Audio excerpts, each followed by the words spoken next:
Ok. Buenos días o noches o tardes, amigos que me escuchan desde la comodidad de sus hogares. En esta ocasión he elegido un tema muy particular, del cual quiero hacer una serie especificando las ramas de la alta fantasía y de la baja fantasía también. Y luego, una vez que toquemos todos estos temas, nos vamos a adentrar en todas las ramas de la ficción especulativa. Pero vagamente yo lo que quiero hacer es, vamos como a desglosar qué es la fantasía, ¿verdad? Y específicamente la fantasía clásica, para nosotros adentrarnos de una forma más amena y entender lo que vendrá a continuación, luego que lo que vendrá posteriormente, una vez que expliquemos lo que es la fantasía clásica. Vamos a empezar por la alta fantasía, porque creo que es lo más fácil. Y una vez que entremos en lo más fácil, quiero acotar que no porque sea fácil es peor o mejor que la baja fantasía. Las dos tienen su nivel de complejidad. Obviamente, mi opinión personal y mi sesgo me dice que la baja fantasía es mucho más compleja que la alta. Tiene más ramas, tiene más subgéneros. Estos son dos grandes bloques o dos grandes divisiones de lo que podemos decir, de los cuales se ramifica la fantasía pura, la fantasía literaria. Entonces, vamos a empezar primero por la fantasía clásica, luego por la heroica, la épica, lo que serían las epopeyas, que tiene que ver mucho con la fantasía clásica. Llámese, podemos poner los ejemplos de Gilgamesh, las grandes epopeyas, el Mahabharata, el Ramayana, el Kalevala, ¿no? Que también a su vez están conectadas con la fantasía mitológica, que es otro subgénero. Y que la fantasía mitológica también a su vez está conectada con la artúrica. Pero, ¿por qué todo esto está conectado? Yo creo que la persona idónea que manejaba este tema específicamente, exquisitamente, con gran maestría, no por algo era un profesor de Oxford, si no mal recuerdo. Tendría que buscarlo a ver porque no recuerdo. El señor Ronald Reuel Tolkien, ¿verdad? Específicamente Tolkien. Bueno, sabemos específicamente de él que fue profesor de anglosajón, inglés antiguo, en la Universidad de Oxford. Profesor de filología en general, de lenguas. Pero no me quiero centrar mucho en Tolkien, porque creo que la gente tiene la mala percepción de que la alta fantasía en general es representada por Tolkien, lo cual en parte es cierto, porque es el gran exponente de la alta fantasía. Pero yo creo que no viene tanto porque sus personajes se manejaban en un mundo muy maniqueísta, muy dualista, si se quiere decir, en el sentido de que podríamos ponerle que eran también reduccionistas. Un mundo en donde el mismo George R. Martin dice que lo que no le gustaba al Señor de los Anillos, del Hobbit, de la obra en general de Tolkien, era que él no especificaba el quehacer mundano de los personajes. Él especificaba algunas cosas del día a día, de la cotidianidad de los hobbits, pero él no especificaba cuál era su modelo de gobierno, su background social, qué dioses dominaban, qué mitología, qué sistema religioso tenían los hobbits en específico, o alguna otra, algún otro reino, Gondor, Rohan. El problema es que Tolkien lo toca muy superficialmente cuando es necesario. Obviamente Tolkien no manejaba un tema de heráldica, no manejaba un tema de casas. Todo esto, obviamente, él lo llega a mencionar, pero lo menciona por encima, porque recordemos que para él, el mundo de Arda, el Señor de los Anillos, era la tierra en una antigüedad muy, muy, muy remota, en donde lo poco que se ha logrado saber de este mundo de Arda, de la Tierra Media, son por algunos textos ficticios, evidentemente, creados por él, a raíz de un idioma, que eso ya lo veremos. Y bueno, o sea, él da pinceladas porque para él la justificación de esas lagunas argumentales, o si se quiere, del world building, de la creación de su propio mundo, a pesar de que creo que Tolkien tenía una gran capacidad para crear mundos, era precisamente eso. Él los llena, él justificaba, porque él decía, bueno, esta información no se sabe, nadie lo sabe, eso es algo muy remoto, y lo poco que sabemos es esto. Un poco parecido a lo que son los mitos y las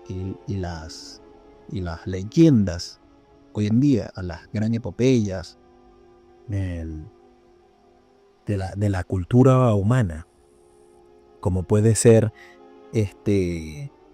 las lagunas argumentales, o del background que hay en historias como puede ser la de Beowulf, ¿no? Una historia que si bien sabemos quién es Beowulf, quiénes son los Gautas, quién es Grendel, quién es la madre de Grendel, quién es el rey Hrothgar, no sabemos más allá. O sea, no sabemos realmente de qué linaje venía Beowulf. O sea, Beowulf podemos saber una cosa de su padre, pero ¿qué linaje era? Recordemos que ahí están hablando en Beowulf, que por cierto, Tolkien tiene un trabajo muy extenso sobre la epopeya de Beowulf, la épica de Beowulf. No sabemos cuál es la descendencia, cuál es la ascendencia de Hrothgar. Más allá de que, bueno, podemos saber quién es su hijo, pero no sabemos quién es su abuelo, quién es su padre. No hay un trasfondo, si hay más casas nobles. Y bueno, o sea, el mundo medieval o antiguo en muchas ocasiones no se regía por un sistema heráldico como sí se presenta en la Europa medieval de aquel entonces, pues. Podemos ver que en muchas ocasiones se referían a sí mismos como hijo de tal. Precisamente por eso el prefijo en los idiomas antiguos en los hebreos o en los árabes, o el sufijo en el caso de los europeos, Ericsson, por poner un ejemplo, Björnsson, Jaralson, el son es hijo. Entonces ahí podemos saber que ellos están diciendo: soy hijo de Eric, soy hijo de tal, soy hijo de... Y cuando necesitaban dar una información adicional, decían de tal sitio, porque los apellidos en muchas ocasiones, tal como lo conocemos, no existían. Existían apodos, motes, sobrenombres, que servían en muchas ocasiones para denotar quién era ese personaje, precisamente la importancia de elegir el nombre. Muchas veces en la antigüedad se elegía el nombre. Pero bueno, sin más verborrea, vamos a adentrarnos a lo que nos atañe. Entonces vamos a tratar la fantasía clásica, pero primero necesitamos saber qué es la literatura, la importancia de qué es la literatura. La literatura es el arte de la expresión escrita o verbal que se utiliza en el lenguaje de manera estética o creativa. Eso básicamente es el lenguaje. Va más allá de la mera comunicación de información, buscando conmover, entretener, reflexionar o provocar al lector a través de la belleza del lenguaje, la originalidad de las ideas y la construcción de los mundos, de los personajes y de las narrativas. Es un reflejo y una interpretación de la experiencia humana, la cultura y la imaginación. Básicamente, la literatura es un método para expresar de manera escrita la belleza del lenguaje y el reflejo de todo lo que es la cultura. Una vez sabiendo esto, nos toca preguntarnos a nosotros, queridos escuchas, ¿qué es la fantasía?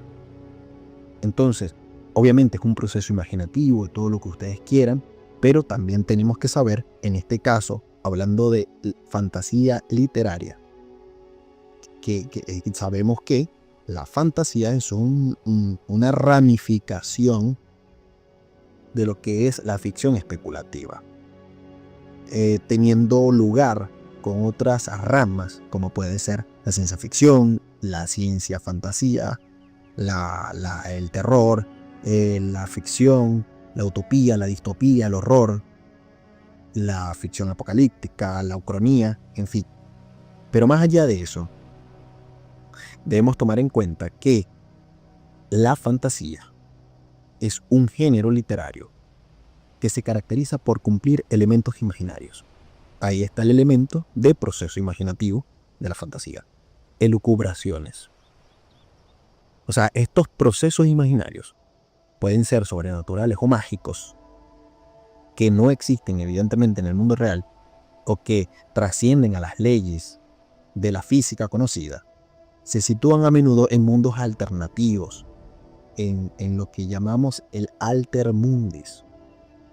Esto puede ser total, puede suceder en un mundo total imaginativo, o un mundo imaginado totalmente, como es el caso de Westeros, de esos en Game of Thrones o en la canción de Hielo y Fuego.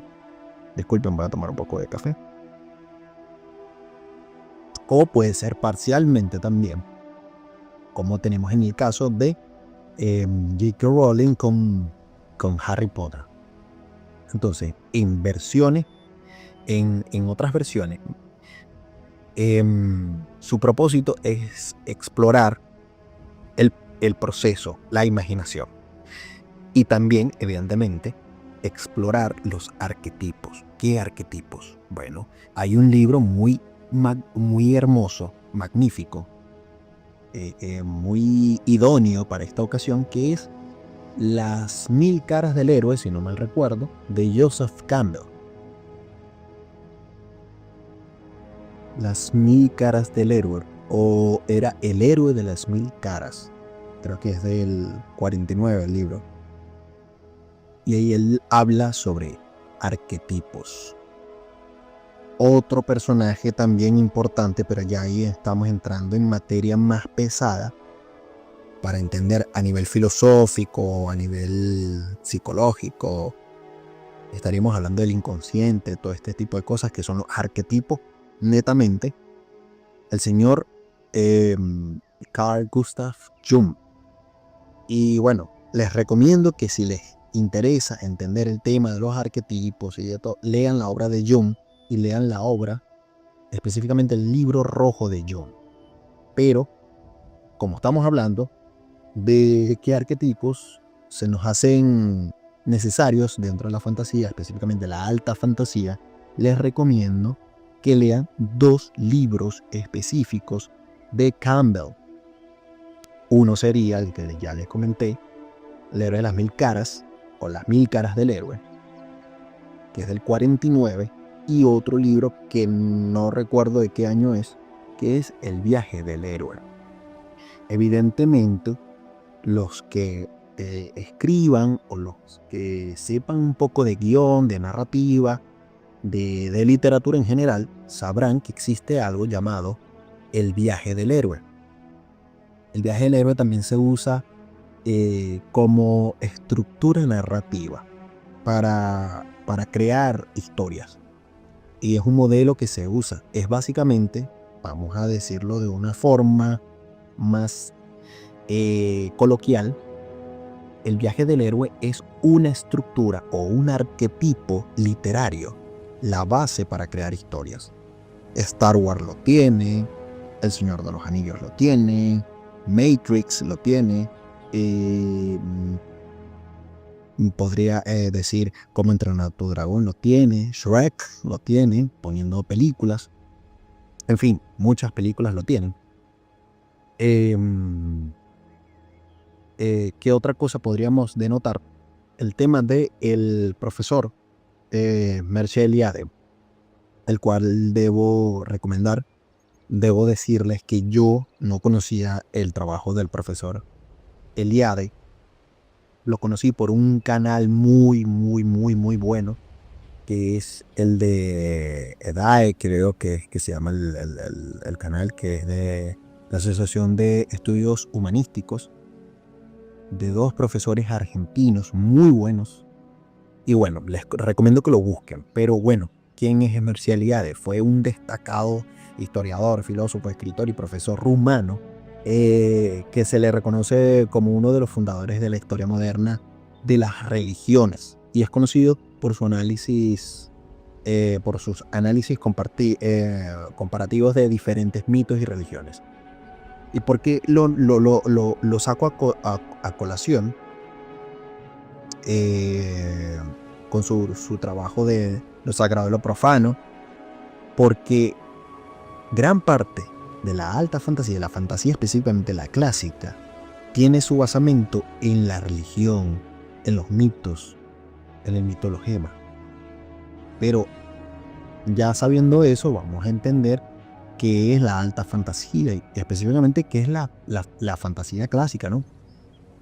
Y bueno, son términos como alta fantasía y fantasía clásica, que a menudo se usan indistintivamente o se solapan específicamente desde una perspectiva filosófica y de evolución de género. Y podemos encontrar matices distintivos en sus aproximaciones y exponentes. Podríamos decir que algunas de sus características son mundos secundarios completos, conflictos a gran escala, temas universales y arquetípicos, y podríamos decir que en esos mundos se desarrolla totalmente lo que es el world building o la creación de mundos, pero eso ya lo tocaremos. Ahora vamos a entender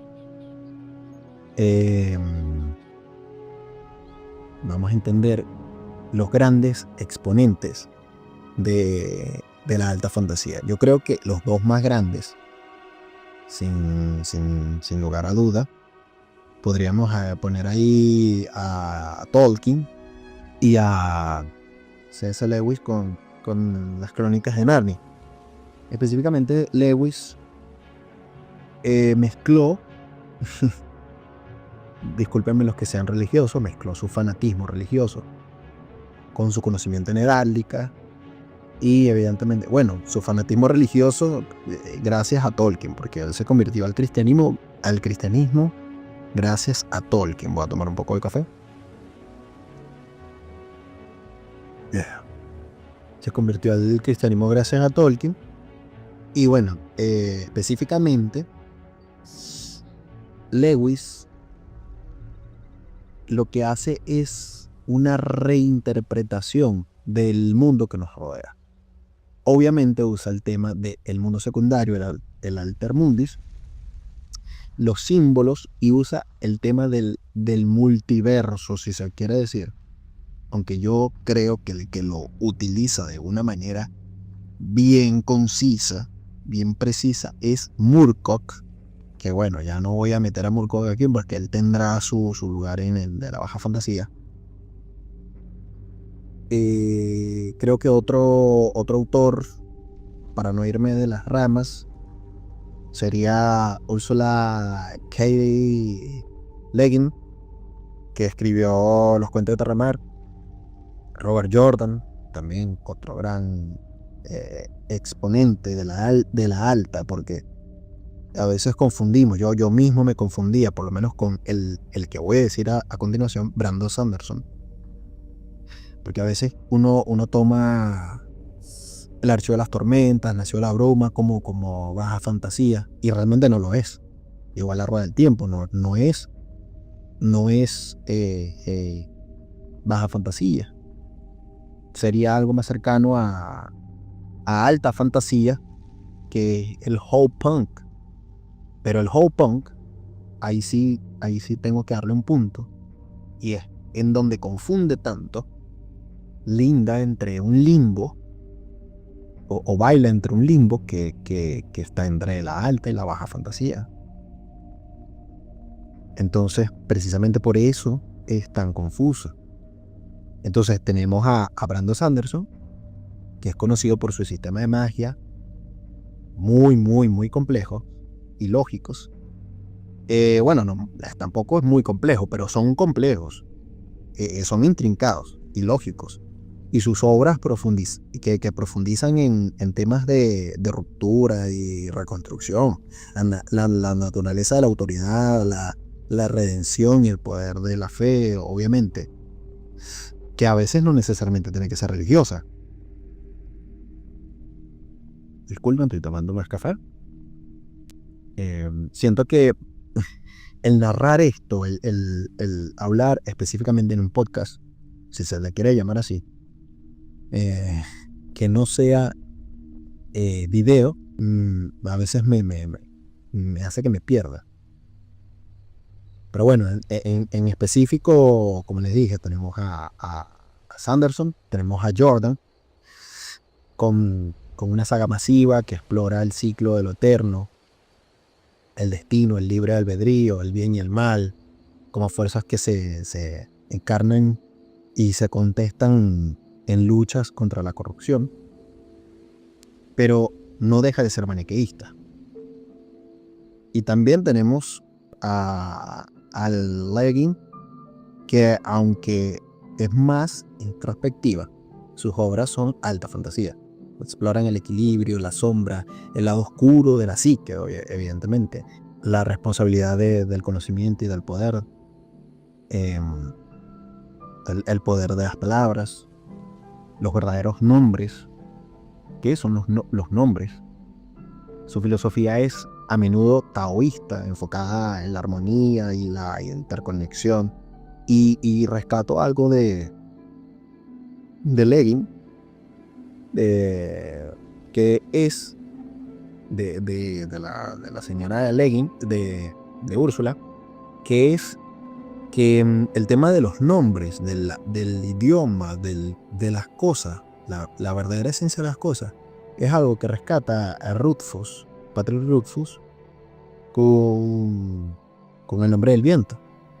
Yo creo que tienen cosas muy similares en ese aspecto, que creo que está muy conectado con el tema de la magia. Pero bueno, ese es Úrsula. Con Tolkien, creo que obviamente es indiscutiblemente el padre de la alta fantasía. Su obra es un vasto tapiz mitológico que explora el lenguaje, la creación, la corrupción del poder, con el tema del anillo único, el sacrificio, ahí paralelismos religiosos, evidentemente con Cristo. Recordemos que Tolkien era católico, pero El tema del sacrificio también lo vemos con Lewis. La única diferencia entre Lewis y Tolkien era que Lewis, disculpen, era protestante. Otro trago de café. Y bueno, el tema de la belleza, de la naturaleza, esa nostalgia por lo puro y la melancolía de la pérdida de lo prístino, ¿no?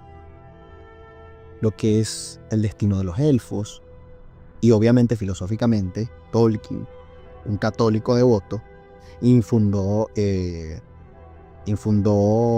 o empapó su obra con temas de subcreación y la capacidad humana de crear mundos que reflejan el mundo de Dios. Obviamente, él habla del canto de los... Ay, se me fue. Creo que los Ainur, lo recuerdo. Bueno, específicamente eran como ángeles. Y cómo Ilúvatar crea el mundo, ¿no? Algo muy, muy similar a lo que podría ser textos apócrifos o quizá algunas ramas o vertientes del cristianismo, donde se habla de cómo Dios creó el mundo, ¿no? En el Bereshit, en el Génesis. Que él, específicamente por eso es que no se entiende cuando se habla de los Elohim, en donde en el Bereshit, en el Génesis, se habla de que crearemos al hombre en nuestra imagen y semejanza. Entonces, hay interpretaciones que dan que era la Trinidad, ¿no?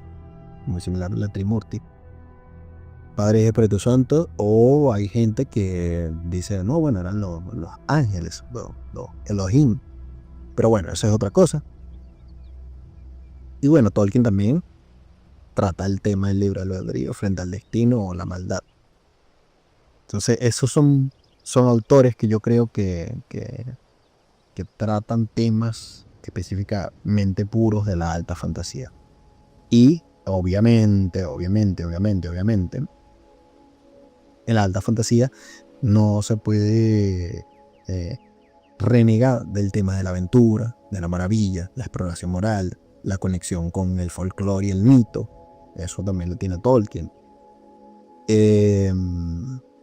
Puede también incluir mundos infiltrados, lo que podríamos decir que aunque a menudo en mundos secundarios también pueden representar elementos mágicos que irrumpen en lo real o en el mundo principal, por decirlo de alguna forma.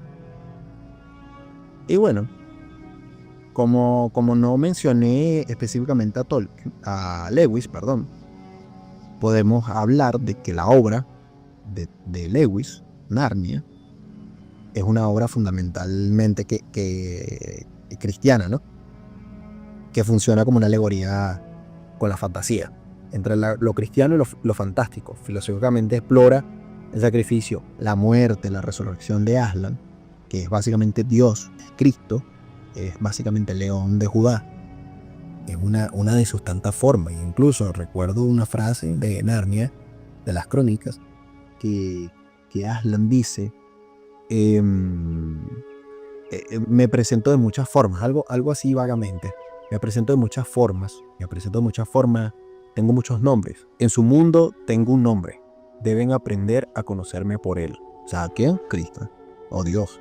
Específico. Bueno, después, si quieren, hablemos de si Dios es Cristo, de que si Yahvé es Cristo, si es verbo, si es parte, si no, todo eso.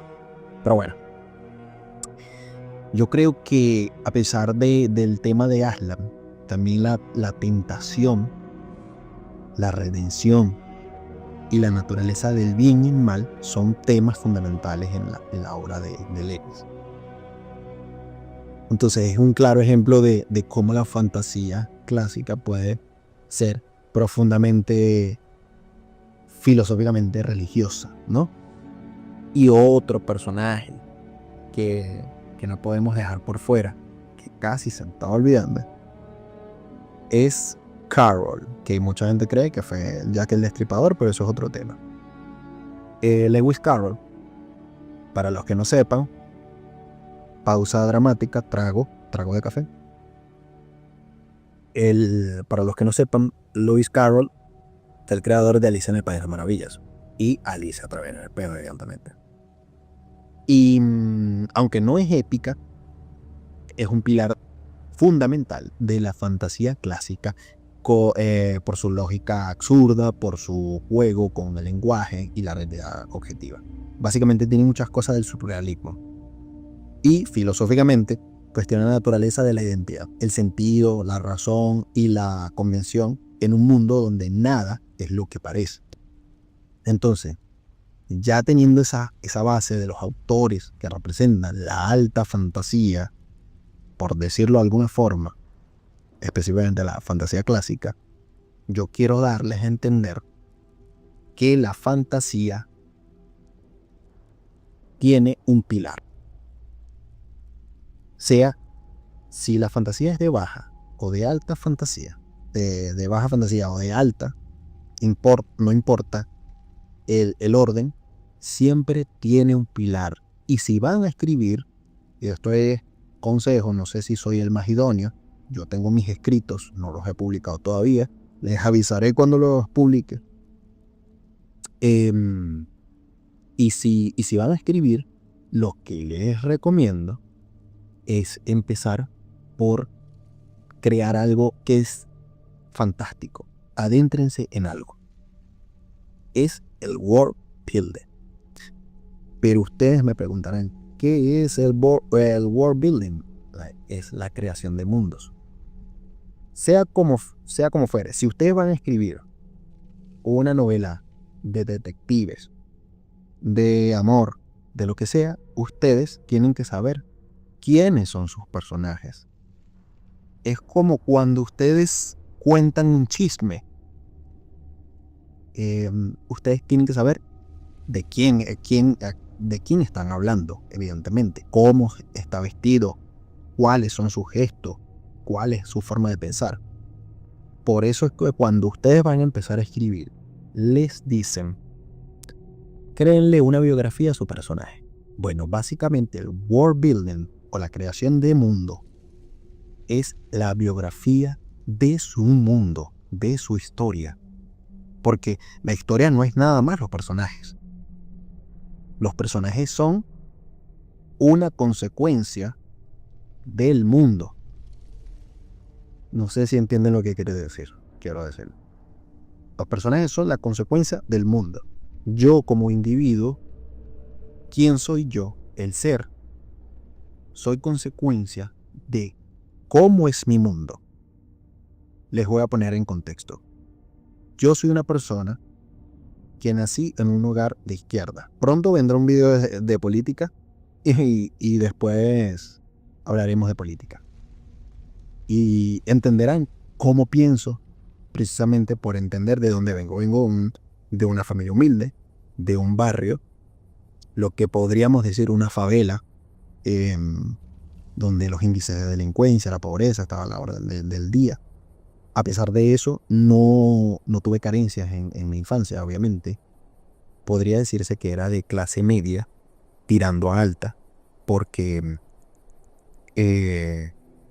parte de mi familia es acomodada, pero, y lo cual eso juega a favor de que quizás tenga una educación medianamente buena. Porque hay personas que la mayoría, por no generalizar, la mayoría de las personas que son pobres, que están pensando en cómo resolver, cómo comer, cómo tener seguridad, no tienen tiempo para el arte, no tienen tiempo para la literatura. Entonces su educación es más reducida y no es culpa de ellos. Evidentemente, en parte sí, pero en parte no. Porque es más complejo, no es como la típica frase que el pobre es pobre porque quiere, porque hay un subcontexto. ¿Sí? Hay gente que es desplazada de lugares, por poner un ejemplo, porque ¿qué hace que una persona sea pobre en un país específicamente? Bueno, puede ser su trasfondo, puede ser que vino de otro país como migrante huyendo de algo y luego tuvo que resolver en un sitio donde tenía una mediana paz. Todos estos son elementos que ustedes pueden usar en su historia. Y básicamente esto va a ser como una mini clase de world building, porque quiero que entiendan la importancia de esto dentro de la fantasía, no solamente dentro de la fantasía, de todas las ramas de la ficción especulativa e incluso en general de cualquier historia que ustedes quieran escribir, que sea ficticia, ¿no? Entonces, retomando el tema, específicamente yo, mi persona, Alexander, vengo de ese background, de esa familia. Luego, ¿verdad? Estoy rodeado de ideas de izquierda. En mi país, Venezuela, sucede un acontecimiento en donde un señor determinado, no lo voy a nombrar, luego lo nombraré en algún momento, gana la presidencia por medios democráticos y empieza a pasar algo muy específico. Pero para eso hay que entender la historia y hay que entender los procesos económicos también y procesos sociales y culturales. Voy a tomarle un mito a mucha gente, que mucha gente pensaba que cuando estaba ese señor, que bueno, qué carajo, lo voy a nombrar, Hugo Chávez, la economía estaba mejor gracias a que él aplicó métodos, buenos métodos económicos, pero la realidad es que no. Lo que ayuda a que una economía se sostenga en un momento como la candidatura de Chávez es una guerra o una serie de guerras y conflictos. ¿Qué les parece? Esto es un plot twist que ustedes no consideraron. Les voy a poner en contexto. A mediados de los años 2000, 2001, 2002, pasa un atentado en Estados Unidos. Muchos muertos. Estados Unidos, con justificación o no justificación, porque puede ser que haya sido un trabajo interno, lo cual, bueno, eso ya entra en el tema de la conspiración porque no tenemos pruebas. Pero sea como fuere, pasa eso y ellos usan eso como excusa para invadir un país y para hacer una serie de medidas. Esas medidas llevan a que a nivel mundial haya una tensión económica y el precio del petróleo suba. Pero un país petrolero como Venezuela se pudo beneficiar de eso. El problema fue que el señor, que era presidente en ese momento, no aplicó medidas de diversificación económica. ¿Qué quiere decir esto? Que solamente dependió de un solo producto. Y les voy a poner un ejemplo. Si ustedes tienen una bodega, un abasto, un local donde ustedes vendan productos, comida o lo que sea, ustedes no pueden depender de un solo producto. Porque en el momento de que ese producto pase de moda, se deje de vender o baje su precio en el mercado, ustedes pierden. Entonces, precisamente por eso, los países grandes dependen de diversas entradas económicas, no solamente de una. Evidentemente, tenía que llegar un momento en donde el precio del petróleo iba a caer. Ustedes dirán, ¿qué tiene que ver todo este trasfondo político que tú estás hablando aquí? Sí tiene que ver porque parte de el world building es la política. Entonces, el depender tanto de un producto como el petróleo hizo que cuando cayera el petróleo, la economía cayó. Porque no tenía más ingresos. No exportaba alimentos, ni ropa, ni ningún otro tipo de producto. Entonces, por lo cual, hubo una crisis económica. Tristemente, bueno, el señor muere. Imagínenselo como una historia medieval. Quiero que lo entiendan así. Este señor muere. Hay problemas internos dentro de su gobierno. Él, antes de morir, nombra a un heredero que él cree que hará un buen trabajo. pero realmente era una persona que se alineaba con sus pensamientos y que era una persona manipulable. Y bueno, deja ese personaje ya con una crisis económica. Y bueno, este es un inepto que no pudo resolver el problema. Y el problema se agravó. Entonces, todo esto se lo digo porque toda esta historia hace que yo piense de una forma específica. Porque esa realidad que interactuó conmigo me forjó a mí. Igual que el auge en los 2000, del reggaetón, de la música reggaetón, del dancehall, del género, entre comillas, urbano, hizo que, bueno, que yo no lo quisiera, lo detestara. Entonces, yo vengo de otro tipo de música. Y bueno, todo eso, el contexto, la religión, el haber formado parte de una iglesia cristiana, primero católico, después cristiano, y después rechazarlo, ateo, y después me volví agnóstico, forma parte de quién soy yo como persona, ¿no? Entonces, todas estas pequeñas cosas, la cultura, la raza o la etnia, la política, todo eso, la historia en general, hacen de mí quien soy. Entonces ahora imagínense toda la carga que esas cosas tienen en un personaje. Por eso se los pongo de ejemplo, ¿no? Por ahí venía el giro. Voy a tomar un poco de café. Entonces, volviendo al world building, les voy a poner un mapa que es coherencia narrativa. Primero, eso es lo principal que tienen que tener, que todo sea coherente. Una vez que tengan coherencia narrativa, tienen que entrar en las leyes físicas. Nuestro mundo tiene leyes físicas, pero el suyo puede tener una ley física distinta. A lo mejor la gravedad no es igual. ¿Sí entienden lo que quiero decir? A lo mejor la química es diferente, la física es diferente. Entonces, una vez que instauren su coherencia narrativa y las leyes físicas, viene lo que es un sistema de mancias. Yo les digo mancias porque ese es el nombre, pero la gente comúnmente los conoce como magia, sistema de magia. ¿Sí? Hay gente que mezcla la magia con la ciencia, hay gente que la magia tiene que ver con la religión. Bueno, ese ya es su tema.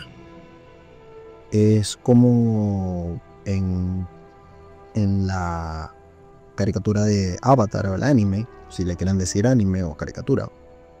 Su sistema de magia, porque básicamente ellos hacen magia al usar los elementos, es muy distinto al de Fullmetal Alchemist, donde mezclan la alquimia y el esoterismo con la ciencia, ¿no? Entonces, bueno, tienen el sistema de magia. Y una vez que tengan el sistema de magia instaurado, ahí es donde ustedes van a crear su mitología, su cosmogonía, su religión. ¿Por qué mitología? Porque, bueno, a través de los mitos ustedes entienden cómo se forjan las religiones en ese mundo. Una vez que ustedes tengan eso, van a crear lo que se llama el Axis Mundis, el eje del mundo. ¿Qué es lo que une ese mundo? ¿Qué es lo que conforma ese mundo? ¿Por qué? ¿Cuál es la estructura general de ese mundo, ¿no? Y luego, si es requerido, el Alter Mundis, el otro mundo. Puede ser el mundo de los dioses, puede ser el mundo de los humanos. En el caso de J.K. Rowling, el Alter Mundis es básicamente el mundo de los muggles, porque la historia transcurre más en el mundo mágico que en el mundo de los muggles o de los nomads. Entonces, una vez que tienen el Alter Mundis, si lo requieren, van a empezar a crear lo más complejo de su historia, que es geografía. Sí, geografía. Tienen que crear geografía, mapas, estructuras, cómo la geografía interactúa con la cultura. La cultura, evidentemente, el lenguaje, importante, la gastronomía y otras cosas, la historia en general de cada punto de ese mundo, puntos de referencia históricos, por lo menos en el caso de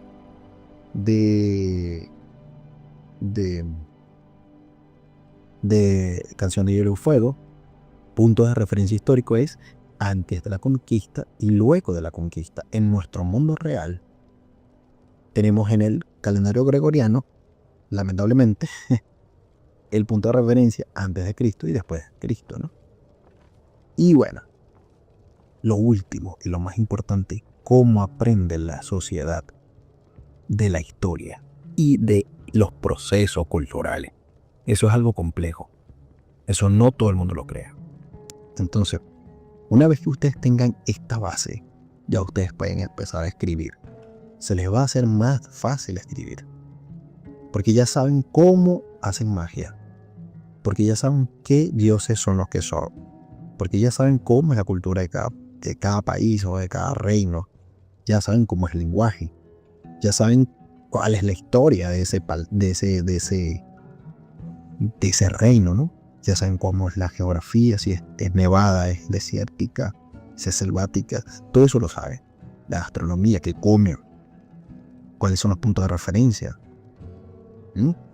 Entonces, una vez que tengan todo eso, ya se les hace más fácil el personaje, cómo actuaba el personaje. Y cuando digo historia y puntos de referencia históricos, me refiero a que obviamente ahí tiene que haber política, ¿sí? Aunque ustedes no quieran meter política, como en el caso de Tolkien, tienen que entender cómo reaccionaban los reyes, cuál era su sistema nobiliario, si habían duques, si habían marqueses, si habían condes, o crear un nuevo sistema nobiliario, como es el caso bueno, no es un nuevo sistema nobiliario, pero hay variaciones en los Juegos de Tronos, ¿no? Entonces, todo esto es importantísimo. Y bueno, yo creo que con esa base, ustedes pueden entender qué es la fantasía clásica. No vamos a hablar de las epopeyas de Gilgamesh, del Mahabharata, ni nada de eso, porque eso tendrá un propio video. Entonces, bueno, yo creo que hasta aquí está bien. Los dejaré. Espero de que de verdad hayan disfrutado el podcast y me digan en qué me equivoqué, en qué no me equivoqué, si están de acuerdo conmigo. Y bueno, los veo en otro video. Hasta luego.